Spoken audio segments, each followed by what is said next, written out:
اسرا کی 70ویں آیت ہے، جس میں خداوند عالم نے انسان سے، ہم سب آدم کے لوگوں سے، آدم کی اولاد سے اللہ نے خطاب کیا ہے کہ اے آدم کی اولاد، اے آدم کے بیٹوں، ہم نے تمہارے سروں پر تاج کرامت رکھا ہے، تمہیں عزت دی ہے، اور اس ساری کائنات میں اللہ نے جو عزت مجھے عنایت کی ہے، یعنی انسان کو عنایت کی ہے، وہ عزت کسی کے بھی پاس نہیں۔ مجھے اللہ نے سب سے زیادہ عزت دار بنایا ہے۔ حد تو یہ ہو گئی کہ اللہ نے انسان کو خلیفۃ اللہ، خلیفۃ اللہ، اللہ کا خلیفہ انسان ہی تو ہے۔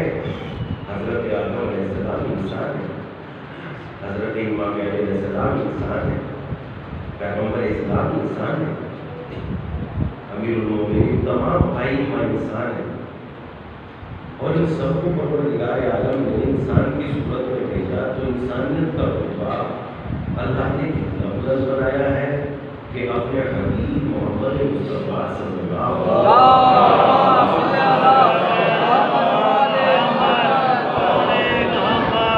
اللہ نے ہماری ہی صورت میں پیدا کیا، ہمارے ہی جیسے ہاتھ اور پیر کے اعتبار سے، یعنی 2 ہاتھ لے کے آئے ہیں، 2 پیر لے کے آئے ہیں، اس عنوان سے۔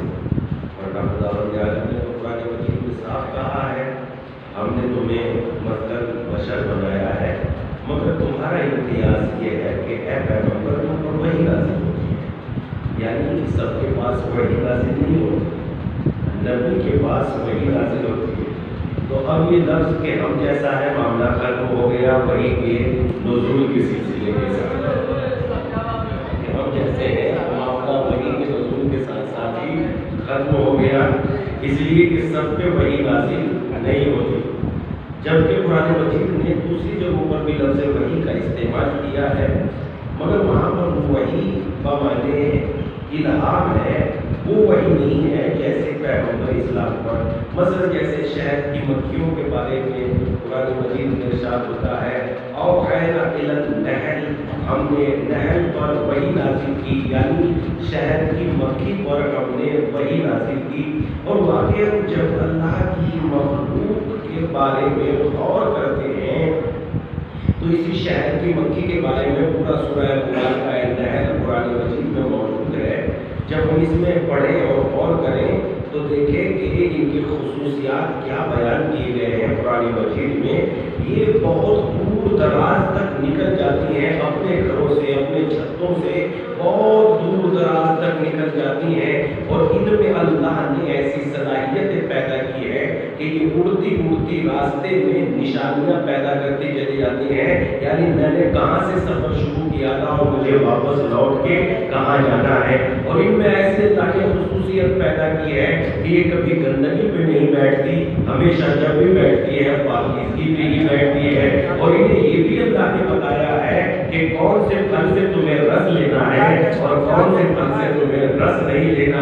اگر کوئی غلطی کر جاتی ہے تو ان کے اوپر جو سردار بنایا ہے اللہ نے، اس کو اتنا شعور فہم دیا ہے کہ وہ ان کا مصول کے سمجھ جاتی ہے کہ اس نے غلطی کی ہے اور اس نے غلطی نہیں کی ہے۔ اس کے بعد قرآن ہمیں اس بات کی طرف اشارہ کرتا ہے کہ اگر کوئی مکھی غلط رس لے آتی ہے تو اس کی غلطی کی سزا یہ ہوتی ہے کہ مکھیوں کی سردار جو ہوتی ہے اس کی یہ سزا ہوتی ہے، چونکہ ان کو رہبر بنایا، چونکہ ان کو سردار بنایا، چونکہ ان مکھیوں کا انہیں امام بنایا، تو اس کا حق یہ ہوتا ہے کہ غلطی کرنے والے کو سزا دے، اور سزا اس کی یہ ہوتی ہے جب ایک مدو مکھی بغیر امام کے نہیں رہ سکتی تو یہ پوری کائنات کا اللہ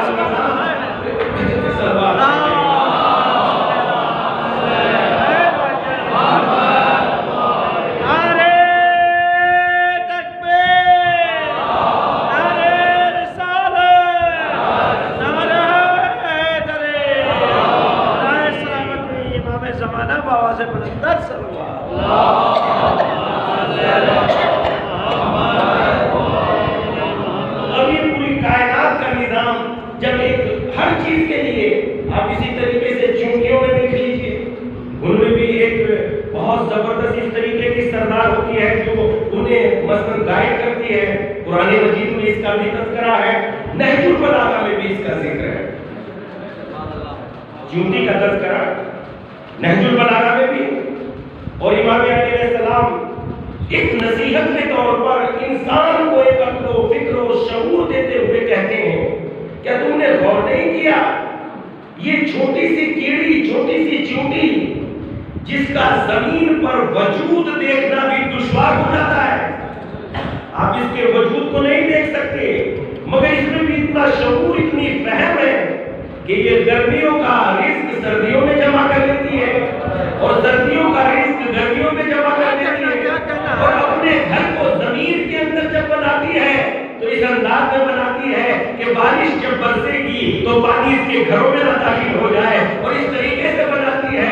سردی میں رہنے کی جگہ کچھ اور ہوتی ہے، گرمی میں رہنے کی جگہ کچھ اور ہوتی ہے، ہوا کھانے کی جگہ کچھ اور ہوتی ہے. اور ابھی امام علی فرماتے ہیں اگر تم اس کو دیکھو گے تو تمہیں دکھائی نہیں دے گا، جبکہ یہ خطرے کو اس کے اوپر اللہ نے دو سینگ پیدا کر دیے ہیں، یہ خطرے کو جان لیتی ہے اور وہی سینگ سے صفت بتاتے ہیں تیرا رزق کدھر ہے، تجھے کدھر جانا چاہیے. ایک سوال پڑھ دے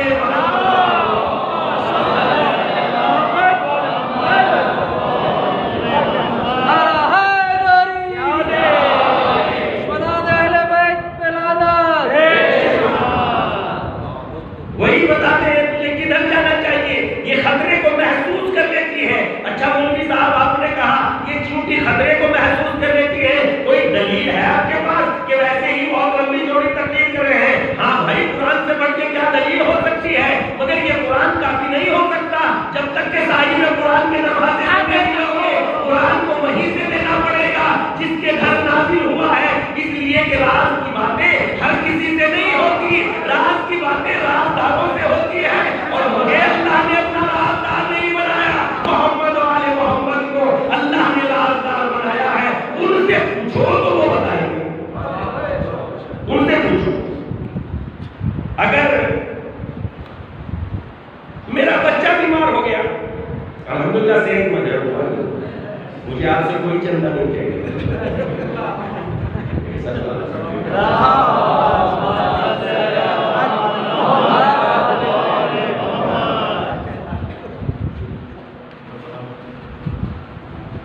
تو بیمار ہو گیا میرا بچہ.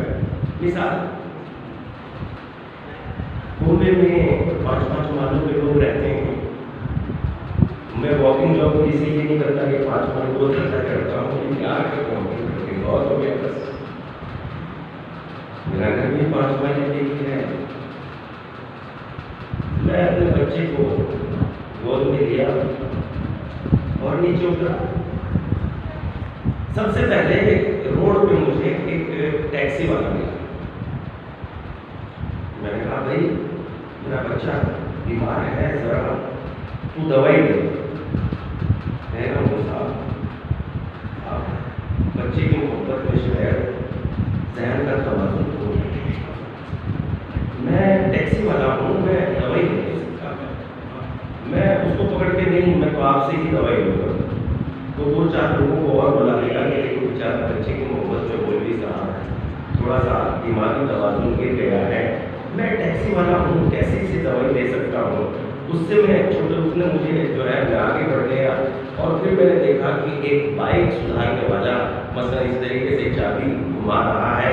میں نے اس سے کہا بھائی میرا بچہ بیمار ہے، تو جب بائک صحیح کر سکتا ہے تو ذرا میرے بچے کو دوائی دے دے. مولوی صاحب میں دوائی نہیں دے سکتا ہوں. میں نے اس کو بھی بہت غصے کی نگاہ سے دیکھا، ارے تو دوائی کیوں نہیں دے سکتا، میرا بچہ جو ہے بیمار ہے. کہا نہیں، میں جس کے بارے میں جانتا ہوں اسی کے تو بارے میں بتا سکتا ہوں. چلیے میں اور تھوڑا سا آگے بڑھ گیا، اور آگے بڑھنے کے بعد میں نے صفائی کرنے والے سے کہا ارے بھائی تو صفائی کرنے والا ہے، ذرا میرے بچے کو بخار کی. کہا نہیں میں ایک ٹیبلٹ نہیں دے سکتا، مجھے بخار کا علم نہیں ہے، مجھے بیماری کا علم نہیں ہے، میں صفائی کرنا جانتا ہوں. اگر آپ کو کوئی صفائی کا کام ہو تو مجھ سے کرا لیجیے. یعنی ساری چیزوں میں اگر ہم بیمار ہو جاتے ہیں تو ڈاکٹر کے پاس جاتے ہیں, گاڑی خراب ہو جاتی ہے میکینک کے پاس جاتے ہیں, ہمیں سفر کرنا ہے تو ٹیکسی والے کے پاس جاتے ہیں. ایک آدمی یہ سارے کام کر سکتا ہے؟ نہیں کر سکتا. تو یہ کون سا مسئلہ آ جاتا ہے کہ جب دین کی بات آ جاتی ہے تو ہم سارے دین جاننے والے بن جاتے ہیں, ہم سارے دین بتانے والے بن جاتے ہیں. تو اگر ہمیں دین لینا ہے, لے لیجیے بچے کی دوائی. نہیں, آپ بغیر ڈاکٹر کے بچے کی دوائی نہیں لے سکتے. کیوں؟ جان زیادہ قیمتی ہے یا دین زیادہ قیمتی ہے؟ یاد رکھیے گا, جان قیمتی نہیں ہے, دین قیمتی ہے. جان بہت قیمتی ہے, جان بہت قیمتی ہے, زندگی بہت قیمتی ہے. لیکن میں بیمار ہو گیا, مثلا مجھے کرونا ہو گیا, اور جب مجھے کرونا ہو گیا تو ڈاکٹر نے کہا میں آپ کو ٹھیک کر دوں گا, مگر آج تک مولوی صاحب مجلس سے پڑھ پڑھ کے جتنا بینک بیلنس کیا ہے سارا تمہیں پائی دینا ہوگا. میں بڑھ کے کہوں گا زندگی بچے گی تو آگے بھی کما لیں گے. پیسہ زندگی کے لیے نہیں ہوتا, زندگی پیسے کے لیے نہیں ہوتی, بلکہ پیسہ زندگی کے لیے ہوتا ہے. میں نے پائی دے دیا, بڑی محنت سے کمایا تھا, بڑے خطروں سے کھیل کے کمایا تھا, مگر میں نے سب کا سب دے دیا اس لیے کہ زندگی قیمتی ہے. زندگی بہت قیمتی ہے, دولت بہت قیمتی ہے, مگر زندگی سے زیادہ قیمتی نہیں ہے. چلیے اور آگے بڑھ جاتے ہیں. زندگی بہت قیمتی ہے, زندگی بہت قیمتی ہے, مگر جب زندگی اور عزت, جب زندگی اور مال میں ٹکراؤ پیدا ہو جاتا ہے تو انسان زندگی کو بچا لیتا ہے اور مال کو قربان کر دیتا ہے. مال بڑا قیمتی ہے, زندگی بھی بہت قیمتی ہے, مگر جب زندگی اور عزت و آبرو میں ٹکراؤ پیدا ہو جائے تو اب بتائیے, زندگی بڑی قیمتی تھی, زندگی بڑی قیمتی تھی, لیکن جب آبرو میں ٹکراؤ پیدا ہو گیا اب آبرو مند انسان یہ کہے گا آبرو بچنی چاہیے, زندگی بچے نہ بچے. مال بڑا قیمتی تھا مگر زندگی سے زیادہ قیمتی نہیں تھا. زندگی بڑی قیمتی تھی مگر عزت سے بڑی قیمتی نہیں تھی. مگر جب عزت اور دین میں ٹکراؤ پیدا ہو جائے تو انسان یہ نہیں کہے گا عزت بچا لینی چاہیے, دین کو قربان کر دینا چاہیے, بلکہ کہے گا عزت بڑی چیز ہے مگر دین سے زیادہ بڑی نہیں ہے, اس لیے عزت کو قربان کر دیتا ہے اور دین کو بچا لیتا ہے. تو دین سب سے زیادہ قیمتی ہے, مگر ہم اس کی حفاظت کرتے ہیں جو قیمتی نہیں ہے. دین سے بڑھ کر کوئی شے قیمتی نہیں ہے. اب مجھے جواب دیجیے, حسین کتنے قیمتی ہے, حسین کتنے قیمتی ہے, اور جو حسین دین پر اپنی جان کو قربان کر دے وہ دین کتنا قیمتی ہوگا. ایک سلوات پڑھ دیں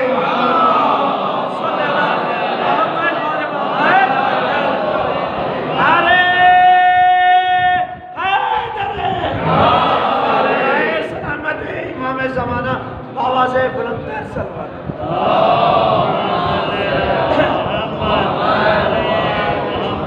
تو ہمیں دین کو سمجھنا ہے کہ دین کتنا قیمتی ہے. ہمیں دین کے سلسلے میں کتنا محتاط ہونا چاہیے یہ سمجھنا ہے.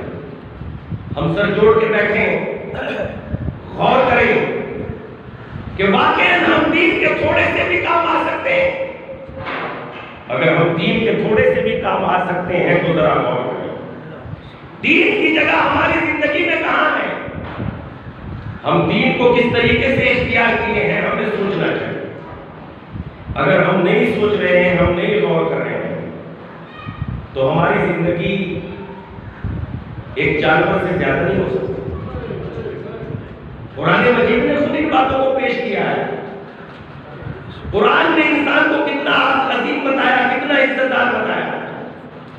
لقد کرمنا بنی آدم, اے آدم کے بیٹو ہم نے تمہیں عزت عنایت کی ہے. اور پھر اس کے بعد نبیوں کو میری صورت میں بھیجا, اماموں کو میری صورت میں بھیجا, علی بھی میری صورت میں آئے, حسن و حسین بھی میری صورت میں آئے. اب ذرا اپنی عزت کو تو سمجھیے کہ عزت کتنی ہے. ساری چیزوں کو اللہ نے پیدا کیا, کسی کو ملائکہ سے کسی کے لیے سجدہ نہیں لیا. اگر ملائکہ سے سجدہ لیا ہے تو جب حضرت انسان کو اللہ نے پیدا کیا تب ملائکہ سے سجدہ لیا. یعنی پہلے ہی اتنی عزت اللہ نے انسان کو دے دی, اپنی قدر و قیمت کو جانی ہے, اپنی عزت کو پہچانا. میں جب پیدا ہوا اللہ نے سب سے پہلے انسان کو سجدہ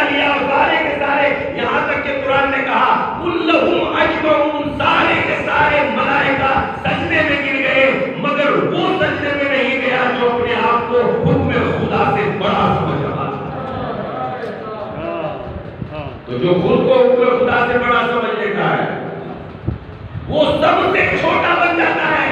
ایمان میں ہوں، مجھے غرور نہیں کرنا چاہیے.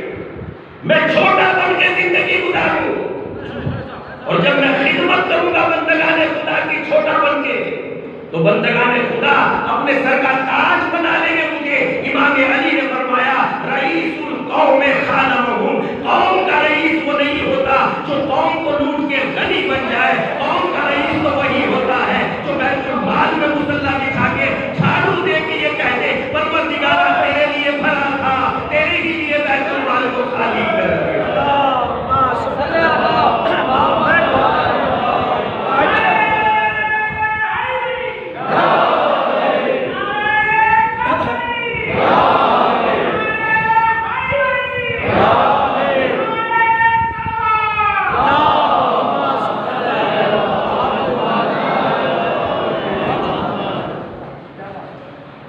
دنیا میں جو بیت المال کو لوٹ کے غنی بن جاتے ہیں، دنیا آج میں غنی کہہ رہی ہے. اور جو بیت المال کو راہ حق میں تقسیم کر کے مصلی بچھا دیتے ہیں انہیں امیر المومنین کہہ رہی ہے. دیکھیے غنی بن جانا آسان ہے، امیر المومنین بن جانا مشکل ہے. امیر المومنین بن جانا مشکل ہے. اور کتنی خصوصیت ہے انسان کو اللہ نے کتنی عزت دی ہے، بس یہ سمجھنا ہے کہ مجھے اللہ نے کتنی عزت دی. ذرا کیا میں غور کر سکتا ہوں اپنے بارے میں؟ کیا ہم 150 آدمی آپ میرے لیے نہیں آئے ہو، میں منبر سے کہہ رہا ہوں آپ میرے لیے نہیں آئے ہو، آپ میرے بیان کے لیے نہیں آئے ہو، آپ میرے لیے نہیں آئے ہو، آپ میرے لیے نہیں آئے ہو، آپ حسین کے نام پہ آئے ہو، آپ حسین کے نام پہ آئے ہو. اسی حسین کے نام پہ پوچھنا چاہتا ہوں کیا ہم زندگی کا ایک لمحہ کبھی اس اعتبار سے نکال سکتے ہیں ہماری قوم میں کیا ہو رہا ہے، کیا کمی ہے، کیا کرنا چاہیے؟ نکال سکتے ہیں یا نہیں نکال سکتے؟ اگر نہیں نکال سکتے تو اس کا مطلب یہ ہے جب دسترخوان حسین کا بچتا ہے تو ہم آتے ہیں، جب حسین کو خون کی ضرورت پڑتی ہے ہم نہیں آتے. آ سکتے ہیں 10 سال اگر اچھے لوگ مل جائے 10 سال تو چند لوگ اتنا کام کر جائیں گے کہ صدیوں پر بھاری ہو جائیں گے، صدیوں پر. اگر اچھے لوگ مل جائیں 10 سال جو فکر کرتے ہوں، جو شعور کرتے ہوں، اور خدا کی قسم اللہ کی قسم اگر میں اللہ کے لیے کام کرتا ہوں تو وہ دنیا میں بھی سب مجھے ہی دے دیتا ہے، سب مجھے ہی دیتا ہے. مثلا میں نے قربانی کی قربتاً اللہ، ایک بکرا ذبح کیا، جناب گوشت کس کے پاس آیا؟ آپ ہی کو تو ملا ہے، آپ ہی کو تو ملا ہے. کام اللہ کا کیا، سب کا سب مجھے مل گیا ہے. تو دنیا میں کمی نہیں رہ جائے گی، بس ذرا سا نیت کا بدلنا ہے. میں روز نہاتا ہوں، اگر یہ نیت کر لوں کہ غسل کر رہا ہوں قربتاً اللہ، نہانا تو مجھے ویسے بھی تھا مگر نیت بدل لی، یہ عبادت بن گئی، یہ عزت بن گئی، یہ شرف بن گیا، یہ کمال بن گیا. کیا کہنا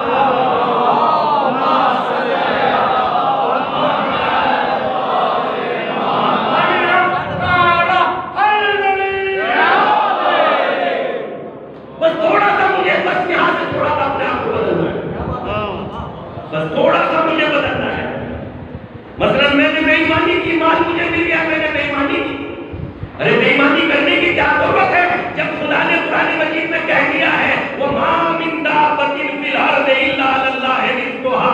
ارے میں تو چیونٹیوں کو رزق پہنچا رہا ہوں، تم کیوں پریشان ہو؟ یہ بے ایمانی کی ضرورت کہاں رہ گئی؟ یا تو مجھے اللہ پر پھر میرا ایک اللہ لا الہ الا اللہ دیکھا ہے، یہ بھی یہاں تک آیا، یہاں تک نہیں ہے. پھر اللہ کی یہ نعرے بیکار ہے، پھر یا علی کہنا بیکار ہے. اس لیے جو دوا علاج نہیں کرتی ریئیکشن ضرور کرتی ہے، یاد رکھیے گا. اسی طریقے سے عمل کا بھی ریئیکشن ہوتا ہے. یا تو زیادہ عمل، اگر میں عمل اچھا کر رہا ہوں تو شیطان تو میرے پیچھے لگا ہوا ہے. کبھی کبھی عمل بھی مجھے مغرور بنا دیتا ہے. عمل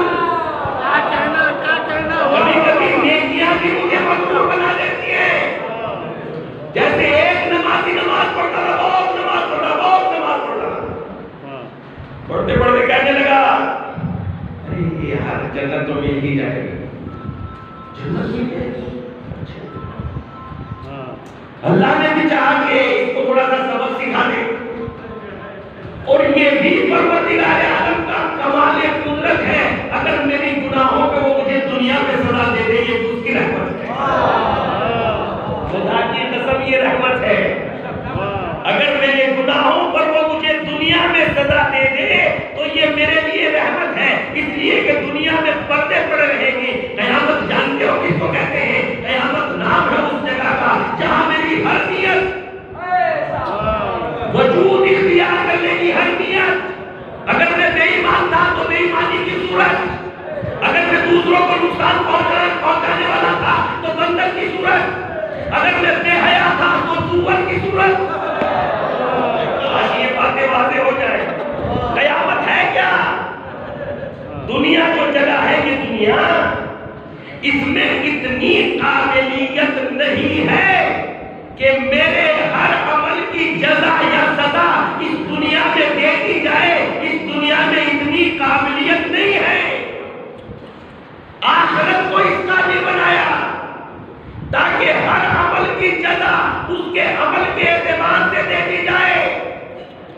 دنیا اس کا بھی نہیں ہے، مطلب اگر دنیا میں مجھے سزا دی جائے گی تو کیا دی جا سکتی ہے؟ مار دیا جاؤں گا، گھر جان دیا جائے گا، عذاب آ جائے گا، بندر بن جاؤں گا، بس۔ پھر اس کے علاوہ ختم۔ آخرت میں پھر خداوند عالم دونوں جگہ سزا نہیں دے گا۔ ایک جگہ اگر سزا مل گئی تو خدا دوسری جگہ سزا نہیں دے گا۔ یہ بات روایت میں آئی ہے کہ جہاں دوسرے نبیوں کی امتوں پر اسی زمانے میں عذاب نازل ہو گیا، ان کے لیے یہ خوش قسمتی ہے کہ آخرت میں ان کے عذاب نہیں نازل ہوگا، لیکن امت محمدی کے لیے جہاں یہ لطف ہے کہ اس پہ عذاب نازل نہیں ہوگا، لیکن آخرت میں وہاں اس پر جب اگر عذاب نازل ہو گیا تو پھر تو دنیا، اگر مجھے دنیا تھوڑی سی میں غور کروں کہ دنیا میں آئے بیٹھے دنیا میں سر جوڑ کے بیٹھے، سر جوڑ کے بیٹھے، غور کریں ہمیں کیا کرنا چاہیے۔ امام نے فرمایا 100 آدمیوں میں سے 25 آدمی وہ ہوتے ہیں جن کو آپ کی مدد کی ضرورت ہے۔ یہ امام کا قول ہے۔ 100 آدمیوں میں سے 25 آدمی وہ ہوتے ہیں جن کو آپ کی مدد کی ضرورت ہے۔ تو 75 جو ہے 100 کا 75 جو ہے 25 کی دیکھ بھال نہیں کر سکتے، اور بہت تھوڑی تھوڑی سی مختصر سی ضرورتیں ہوتی ہیں۔ مثلا ایک بچے کی آپ نے فیس بھر دی تو اس کی لائف ہی اپنے آپ میں کمال کو پہنچ جائے گی۔ تو اگر ہم ان کی خدمت کریں گے، اگر ہم ان بچوں کے اپنے سماج اور معاشرے کو غور کریں گے، تھوڑا سا اپنے آپ کو بدل لیں، ذرا سا اپنے آپ کو بدل لیں، اپنی سوچ کو بدل لیں، اپنی تھوڑی سی فکر صحیح کریں، چھوڑ کے دیکھیے اللہ کے لیے۔ اگر ایک بار میرے پاس اگر حرام کا پیسہ ہے، میں اس میں خیانت کر سکتا تھا، کر سکتا ہوں، تو خدا کی قسم ممبر سے چیلنج کر رہا ہوں، اللہ کے لیے چھوڑ کے دیکھیے۔ اب دیکھیے خدا کتنے ہزار گنا دیتا ہے، اس کا زندگی میں تجربہ کرنے میں کوئی نقصان نہیں ہے۔ آپ چھوڑ کے تو دیکھیے، مثلا میرے پاس گھر ہے مگر اس میں دوسرے بھائی کا حصہ ہے، میں نہیں دیتا۔ آپ چھوڑ کے تو دیکھیے اور پھر دیکھیے کہ خدا گھر دیتا ہے کہ نہیں دیتا۔ دیکھیے تو صحیح، اب غور تو کیجیے ان مجلسوں میں، ان باتوں پر آپ غور تو کیجیے۔ اگر تھوڑے سے آپ مرثیات کم کر دیں تو مجھے تھوڑا پڑھنے کا ٹائم مل جائے، آپ سے گزارش ہے، کیونکہ برا نہ مانیے گا، ایک مجلس کے لیے پورا ایک دن آپ کے درمیان میں رہ رہا ہوں، تو 24 گھنٹے اس لیے نہیں خرچ کر رہا ہوں کہ میں آدھا گھنٹہ پڑھوں گا، میں 24 گھنٹے خرچ کر رہا ہوں۔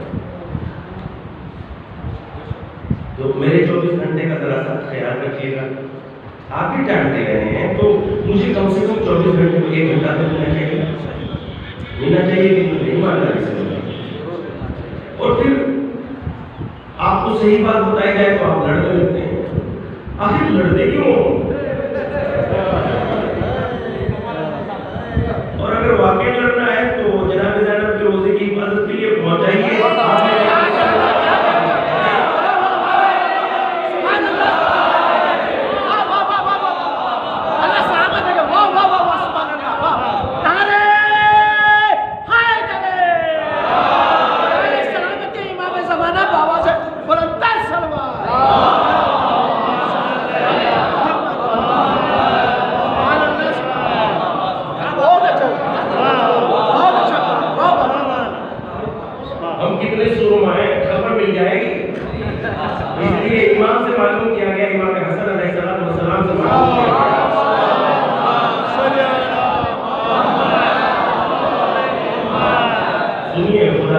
سنی.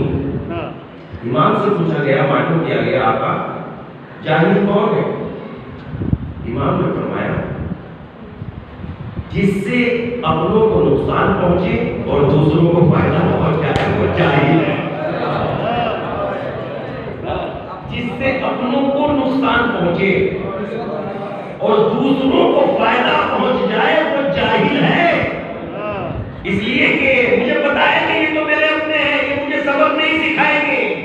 اینٹ لوں گا، اکڑ لوں گا، ماروں گا، غصہ کر لوں گا، لیکن جب دیکھتا ہے کہ باہر مجھے سبق سکھایا جا سکتا ہے تو بڑا سیدھا رہتا ہوں. اب مجھے غصہ نہیں آتا، اب میں پریشان نہیں کرتا، اب مجھے پرابلم نہیں ہوتی، اب مجھے درد نہیں ہوتا.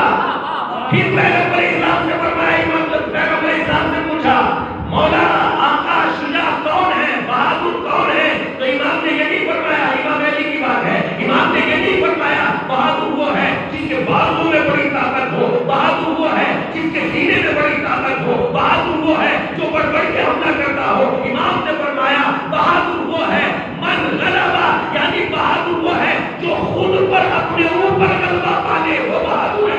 دوسروں کو دیر کرنا بہادری نہیں ہے، خود کو دیر کر لینا بہادری ہے.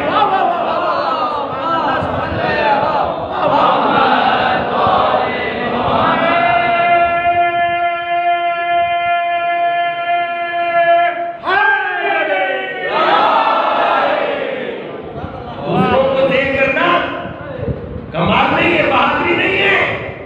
خود اپنے آپ سے لڑ کے جیتنا بہادری ہے. نماز صبح کی اذان کی آواز آئی، اللہ اکبر، نیند کہہ رہی ہے سو جا، اگر سو گیا تو بزدل، اٹھ گیا تو شجاع.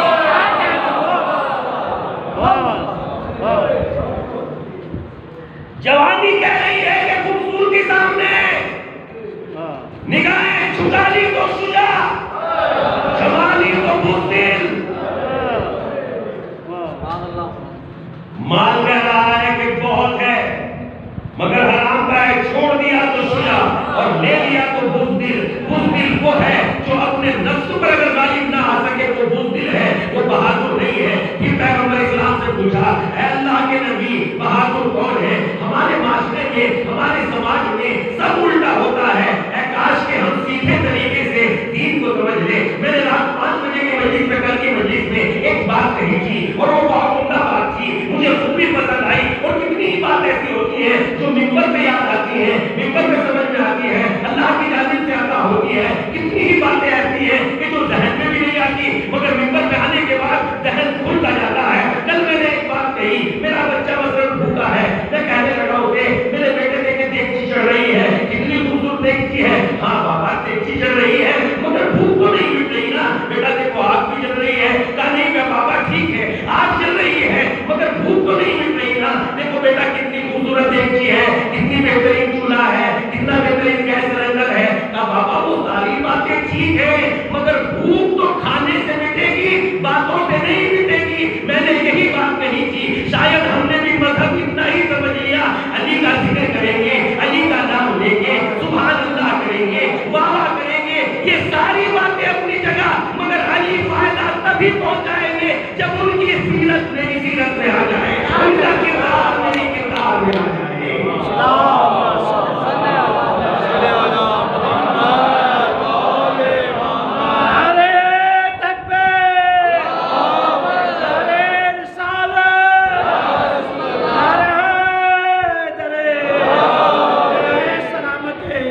زمانہ آواز بلندر صلی اللہ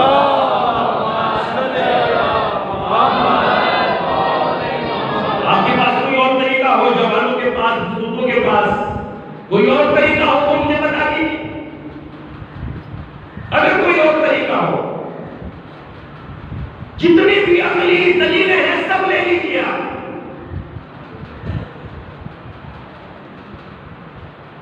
کھانا میرا بھوک اسی وقت بجھائے گا جب میں اس کو کھاؤں گا، میرے پیٹ میں جائے گا.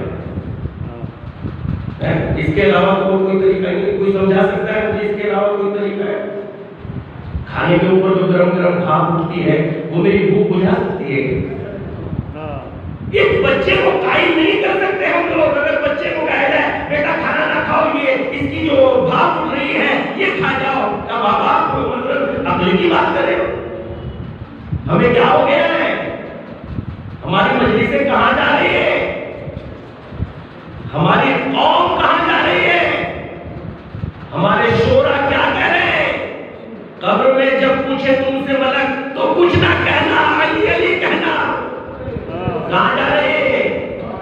قرآن مجید نے کئی مرتبہ یہ لفظ استعمال کیے، فَأَيْنَ تَذْهَبُونَ. آخر آپ جا رہے ہو؟ آپ کدھر جا رہے ہو؟ قبر میں کچھ بھی نہ کہنا، علی علی کہنا. اگر عمل کی کوئی حیثیت نہ ہوگی تو پھر یہ نقطہ بیکار ہو گیا کہ علی کو سجدہ نماز میں ضرورت لگی. یہ تو خود علی بتا رہے ہیں کہ علی ایسے عبادت گزار تھے کہ سجدے میں جان دے گی. نماز عمل ہے کہ بے عملی ہے؟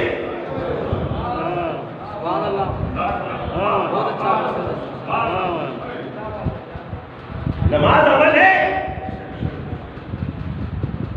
جنگ ہو رہی ہے، جنگ.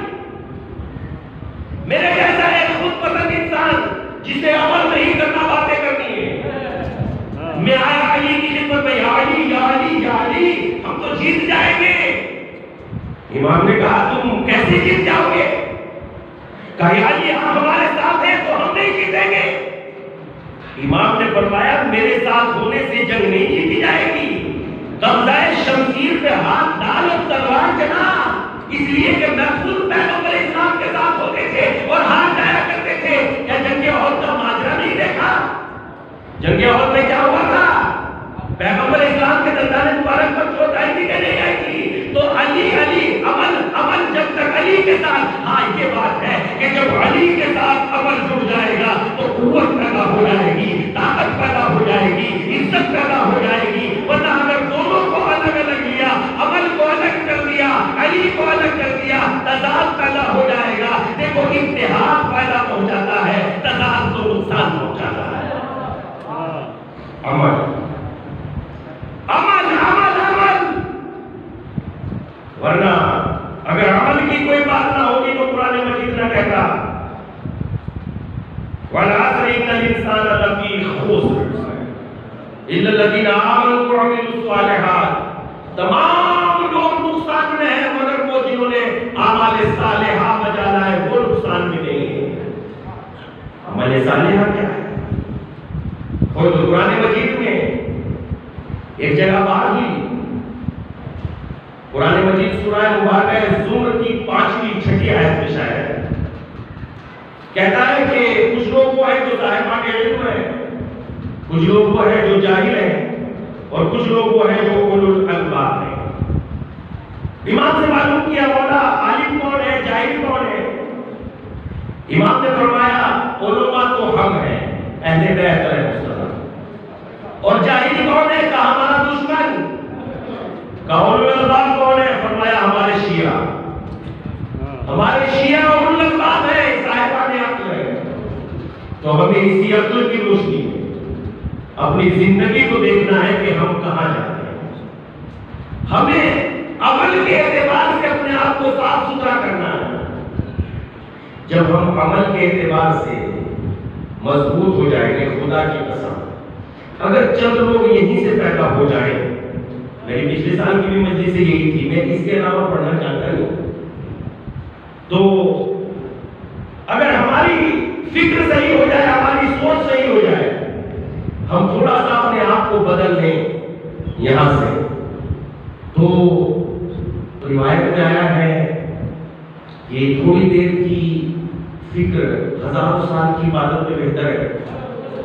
تھوڑی دیر کی فکر، اور فکر اگر پاکیزہ ہے، دیکھیے دو نجاستیں ہیں، ایک بیرونی نجاست، دوسرے اندرونی نجاست. بیرونی نجاست پانی سے پاک ہو سکتی ہے، اندرونی نجاست پانی سے پاک نہیں ہو سکتی. اندرونی نجاست فکر سے پاک ہوتی ہے، شعور سے پاک ہوتی ہے، عقل سے پاک ہوتی ہے. عقل کی گہرائی میں جب یقین اتر جاتا ہے تو عقیدہ بن جاتا ہے. عقیدہ کیا ہے؟ میرا پیدا کرنے والا ایک ہے. جب میرے عقل میں، یہ گہرائی میں یہ چیز مثلاً اتر گئی تو یہ عقیدہ وحدانیت بن گئی، اور جب عقیدہ توحید بن گئی تو اسی توحید کے عقیدے نے مجھے پاک و پاکیزہ کر دیا۔ لا الہ الا اللہ میں نے کہا، محمد رسول اللہ میں نے کہا۔ ذرا غور کریں، مثلاً مثال کے طور پر ہم پہ غسل واجب ہو جائے، جب ہم پہ غسل واجب ہو جاتا ہے تو اس کے دو طریقے ہیں، ایک طریقہ التماسی ہے، دوسرا طریقہ ایک ترتیبی ہے۔ ترتیبی کا طریقہ یہ ہے، مثلا آپ نے سر و گردن دھویا، ادھر سے بایاں حصہ دھویا، ادھر سے دایاں حصہ دھویا، دھوتے رہیے سر و گردن دھوتے رہیے، صبح سے لے کے شام تک آپ پانی کے سامنے سر و گردن لٹکائے رہیے، جھکائے رہیے، مگر اتنی نیت نہ کیجیے کہ میں یہ کام قربتاً اللہ کر رہا ہوں۔ کیا یہ پورا دن مثلا پانی کے نیچے تمہارا گردن جھکانا تمہیں پاک کر سکتا ہے؟ نہیں پاک کر سکتا۔ پورا دن ہم اس حصے کو ڈبائے پڑے ہوئے ہیں پانی میں، مگر میں نے نیت نہیں کیا کہ میرا یہ کام قربتاً اللہ ہو رہا ہے، میں پاک ہو سکتا ہوں؟ نہیں ہو سکتا۔ پورا دن ادھر کے حصے میں ہم نے سمندر میں غوطہ لگا لیا اور جا کے ڈبکی لگائی اور کہا میں جو ہوں مطلب غسل کی نیت نہیں کی تو نہ مجھے سمندر پاک کر سکتا ہے، نہ مجھے دریا پاک کر سکتا ہے، نہ مجھے ہزاروں لیٹر پانی پاک کرتا ہے۔ لیکن میں نے ایک ذرا سی نیت بدلی کہ میں یہ کام اللہ کے لیے کر رہا ہوں، غسل کرتا ہوں قربتاً اللہ۔ ایک غوطے میں پاک ہو گیا، 3 لوٹوں نے مجھے پاک کر دیا۔ جو کام بغیر نیت کے ہزاروں ٹن پانی نہیں کر سکتا، وہ کام نیت کے ساتھ 3 لوٹے کر سکتی ہے۔ پتا چلا پانی باہر کے حصے کو پاک کرتا ہے، نیت اندر کے حصے کو پاک کرتی ہے۔ کیا کہنا مولانا؟ نیت اندر کے حصے کو پاک کرتی ہے۔ اسی لیے مجھے جب توحید کا لفظ دیا تو کہا زبان سے بھی کہو لا الہ الا اللہ، زبان سے کہا لا الہ الا اللہ، زبان پاک ہو گئی۔ پھر کہا کہو محمد رسول اللہ، دل پاک ہو گیا۔ کہو علی ولی اللہ، نسل پاک ہو گئی۔ سلام پڑھے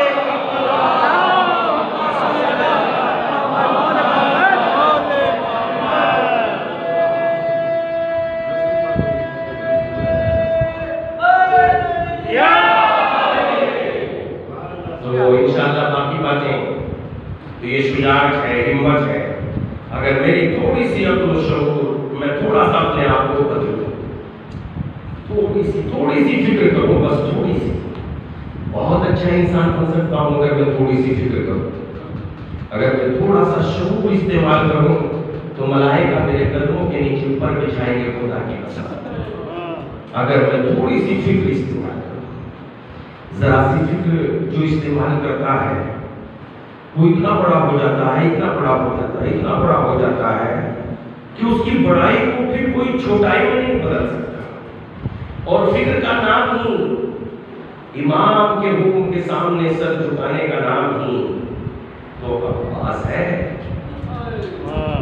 بے پناہ طاقت ہونے کے بعد ہم پہ جب طاقت آ جاتی ہے تو ہم حد سے آگے بڑھ جاتے ہیں، مگر اللہ اکبر، حضرت عباس علیہ السلام کے پاس بہت زیادہ طاقت ہونے کے بعد حضرت عباس علیہ السلام اپنی زندگی میں ہمیں بتا رہے ہیں کہ طاقت اس چیز کا نام نہیں ہے کہ حکم مولا کو رد کر کے اور آگے بڑھ دیا جائے، بلکہ طاقت اسی چیز کا نام ہے کہ حکم مولا ہو تو ٹھہر جاؤ، حکم مولا ہو تو آگے بڑھ جاؤ۔ حضرت عباس نے ہمیں طاقت کا استعمال بتایا۔ سب سے بڑی دولت یہی ہے کہ ہم طاقت کو امام کے حکم کے مطابق ڈھال دیں، اور جب ہم طاقت کو امام کے حکم کے مطابق ڈھال دیتے ہیں تو حضرت عباس علیہ السلام بن جاتے ہیں۔ اور حضرت ایک عالم دین کا بہت عظیم جملہ ہے، وہ کہتے ہیں کہ ابھی تک تو یہ بات سمجھ میں نہیں آ رہی تھی کہ ایک آدمی لاکھوں کے لشکر سے کیسے لڑ سکتا ہے، ایک آدمی ہزاروں کے لشکر سے کیسے لڑ سکتا ہے، مگر جب سے قاسم سلیمانی کی بات آئی ہے، جب ایک سے ساری دنیا لڑ سکتی ہے تو جس کے غلام کی اتنی عزت ہو اس کے آقا کی کتنی عزت ہوگی، جس کے غلام کی اتنی شجاعت ہو اس کے آقا میں کتنی شجاعت ہوگی۔ جب ایک قاسم سلیمانی سے ساری دنیا لڑ سکتی ہے تو جس کا آقا عباس ہو اس عباس کی عظمت کیا ہوگی، عباس کی حیبت کیا ہوگی۔ اور جانتے ہیں حضرت عباس علیہ السلام کی حیبت کیا ہے؟ خدا کی قسم عباس ارے کس جلوے کا نام ہے، کس شعور کا نام ہے، کس طاقت کا نام ہے، کس عظمت کا نام ہے۔ عباس اس طاقت کا نام ہے۔ اگر حکم مولا ملا بالکل حکم مولا کے پابند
حضرت عباس پانی لینے کے لیے گئے، 4000 کا لشکر کا پہرا تھا، جلال سے بھاگ گئے، غازی کے روپ سے اب آگے نہ کوئی بڑھا۔ حضرت عباس کا گھوڑا جب دریا میں اتر گیا اور پیر حضرت عباس کا ہاتھ جب پانی تک پہنچ سکتا تھا تو چونکہ پانی کو ہاتھ میں اٹھایا اور غازی نے ایک مرتبہ پانی کی طرف دیکھا، ابھی نہیں پتا معاملہ کیا ہوا، مگر ہاں دیکھا پانی کو اونڈا جب دریا میں ڈال دیا، ابھی نہیں پتا تھا معاملہ کیا ہے، مگر جب حضرت عباس مشکلیں کو لے کے چلے تب پتا چلا غازی نے پانی کو کیوں دریا کے منہ میں ڈال دیا۔ مطلب آپ پڑھتے غزل پڑھتے جاتے تھے، اے عباس کے نفس یہ تو وفاداری نہیں ہے، تیرے آقا کے چھوٹے چھوٹے بچے میدان کربلا میں پیاسے رہے اور عباس ارے تم پانی پی لو، یہ تو وفاداری نہیں ہے، اے عباس ارے تیرا آقا پیاسا ہے، یہ تو وفاداری نہیں ہے،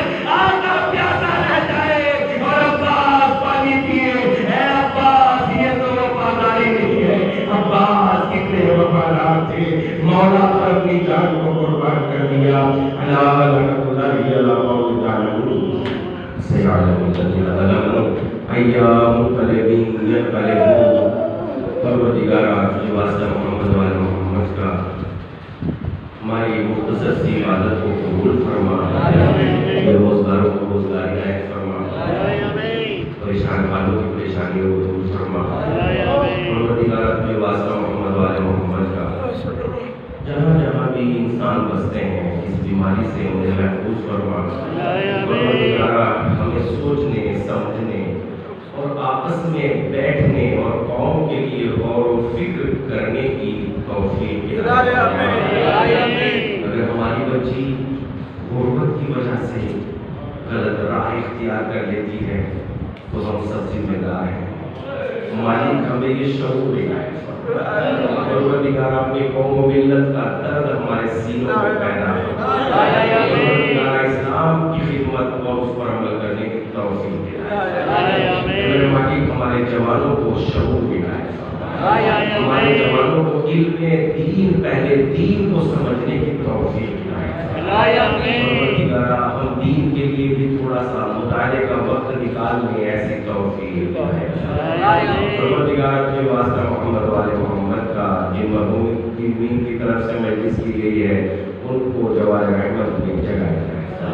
پروردگار ہمارے آقا و مولا کے ظہور میں تاجیل فرما۔ ان کے آنے سے پہلے ہم ان کے لشکر میں شامل ہو جائیں، ہمیں تیاری کرنے کا شوق یا جذبہ عنایت فرما۔ پروردگار جب انہیں بھیج دے تو ان کے لشکر میں ہمیں شامل فرما۔